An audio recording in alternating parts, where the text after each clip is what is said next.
so today I'm going to introduce you to my vegan chocolate cake recipe. It is a dark chocolate cake that uses tofu and olive oil. If you are a soy-free vegan, then basically I used 4 ounces of tofu to replace 2 eggs. So if you can find an egg replacer that you like, just use enough to replace 2 eggs.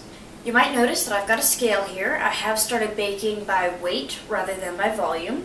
Make sure that you check out the written blog to see the volumetric version. Alright, so let's dive in. First we're going to start off with our larger bowl, and we are going to measure out our dry ingredients. So, set your bowl on the scale, turn it on, switch to ounces, and then we're going to start adding our stuff. Our first dry ingredient is 6.8 ounces of light brown sugar, and I'm so glad I don't have to bother with that packing anymore. All I do is just keep adding sugar until the number here says 6.8. And with each new ingredient addition, make sure to zero out your scale.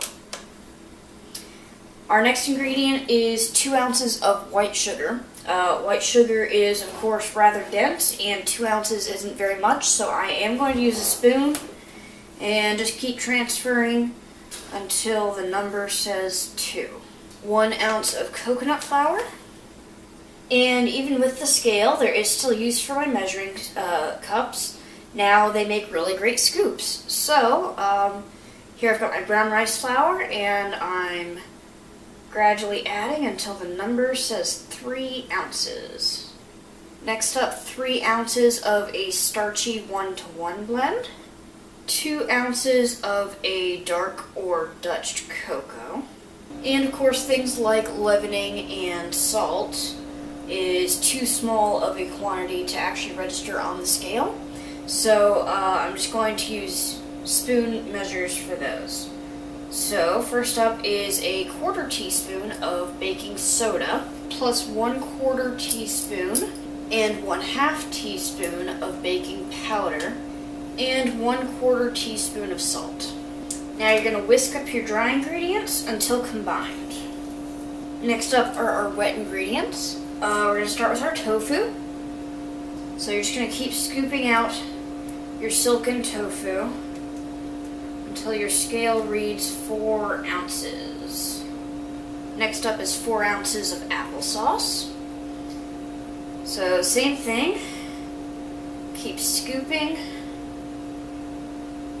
until the scale reads 4. 4 ounces of olive oil, 4 ounces of water, and vanilla as a flavoring is, again, too small a quantity to actually measure with the scale, so we will be switching back to the spoon for this. And we're just going to add 1 teaspoon. Next we're going to whisk together just to break up the lumps of tofu. There. And now we don't risk overbeating our batter trying to break up the tofu lumps. Now, dump wet into the dry. Scrape out your bowl with a rubber spatula. And beat on medium speed for probably about a minute, starting out low until everything starts getting incorporated so you don't throw your dry stuff out of the bowl. And then crank it up once it starts looking pulled together. Now this is one of my more popular items at the local markets. At the local markets though, I am required to label my products with the weight of the items. So I actually bake them by weight. So I found these cute little stand-up cups at Walmart, and what I like to do is I like to pop them on the scale, make sure that my scale is on, and switched over to ounces, and I'll measure out 6.6 ounces each. And then just smooth the top by pressing lightly with your spoon and turning the cup. Of course, you probably don't have to measure out your batter as individual cakes. You could probably dump it all into one pan, or you could put liners into a muffin pan and make cupcakes. So for these 5 smaller cakes, then I'm going to bake them at 325 degrees and start checking on them about 20 minutes in. If you put all of your batter into one pan, then it'll probably take a bit longer, just because the surface area to mass ratio will be different. Okay, it's been about 20 minutes. My cakes are done.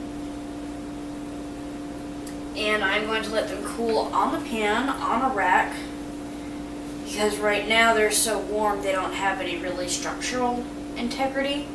So if I tried to move them off the pan now, they'd pretty much just fall apart. So I'm going to let them set up on the pan and let them cool completely. As you can see, my cakes are fully cooled, so I'm going to package them in zip top baggies for my next market. And once I finish packing up all of the vegan chocolate cakes, I affix a printed label and it's ready for sale.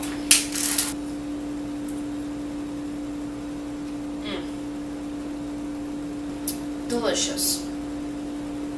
You really get the olive oil in there, that dark cocoa powder. It is so good. In fact, you wouldn't even know it's vegan. Anyway, I have to get the rest of these bagged up for the next market, and I'm going to finish this one off. I hope you guys enjoyed learning how to make your own vegan chocolate cakes, and I'll see you next time on the Deglutenizer.